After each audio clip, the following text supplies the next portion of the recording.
தலைவர் 173 படத்தை இயக்கப் போகும் இயக்குனர்கள் பட்டியலில் அஸ்வந்த் மாரிமுத்துவின் பெயர் சேர்ந்த போதிலும் கூட அவரது கவனம் எல்லாம் சிம்பு படம் மீது மட்டும்தான் இருக்கான்.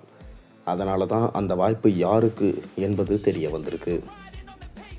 அதாவது சூப்பர் ஸ்டார் ரஜினிகாந்தோட தலைவர் 173 படத்தை இயக்கப் போவது யார் என்பது பெரிய கேள்வியாக இருக்குது.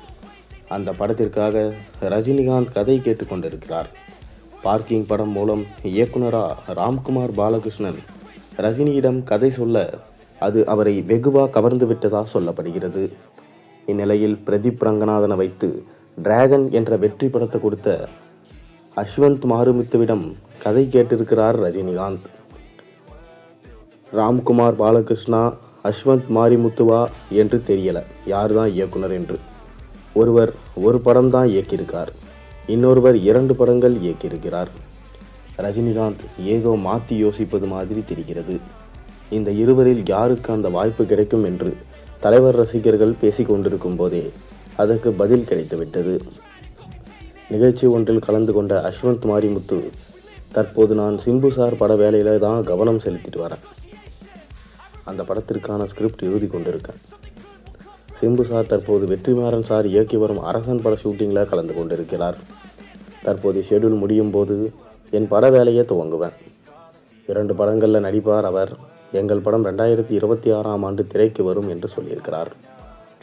தன் கவனம் எல்லாம் STR 51 மீது மட்டுமே என்று அஸ்வந்த் மாரிமுத்து கூறியிருப்பதால் தலைவர் 173 படத்தை அவர் இயக்க வாய்ப்பே இல்லை. இந்நிலையில் தலைவர் 173 படத்தை இயக்கப் போவது ராம்குமார் பாலகிருஷ்ணன் தான். இது குறித்த அதிகாரப்பூர்வ அறிவிப்பு பொங்கல் பண்டிகை அன்று வெளியிடப்படும் என சொல்லப்படுகிறது. முதல் படத்திலேயே சிறந்த திரைக்கதை எழுத்தாளராக தேசிய விருது வென்றார் ராம்குமார் பாலகிருஷ்ணன். சிறந்த படம், சிறந்த துணை நடிகருக்கான தேசிய விருதும் பார்க்கிங் படத்திற்கு கிடைச்சது. புதுமுக இயக்குனர் படத்தில் நடித்து சிறந்த துணை நடிகருக்கான தேசிய விருது வென்றார் MS பாஸ்கர். பார்க்கிங் படம் தேசிய விருதுகளை மட்டுமல்ல, மக்கள் கொண்டாடும் படமாகவும் அமைஞ்சது. புது பையனா என்னமா படம் எடுத்திருக்கிறார். ஒரு பார்க்கிங் இடத்திற்காக இவ்வளவு பெரிய பிரச்சனை வரும்னு எதிர்பார்க்கவே இல்லை. ஆனால் பார்க்கிங் பிரச்சனையால் கொலையே நடந்திருக்கிறது எனும்போது இந்த பிரச்சனை பெரிதாக இல்லை. இருந்தாலும் முதல் படத்தை சிறப்பாக இயக்கியிருக்கிறார் ராம்குமார் பாலகிருஷ்ணன் என்று சினிமா ரசிகர்களும் திரையுலக பிரபலங்களும் அவரை பாராட்டினாங்க. அதன் தொடர்ச்சியாக இப்போ அவருக்கு ரஜினியை இயக்கும் வாய்ப்பு கிடைச்சிருக்கு. எப்படி இருக்க போகுதுன்னு நம்ம பொறுத்திருந்து பார்ப்போம்.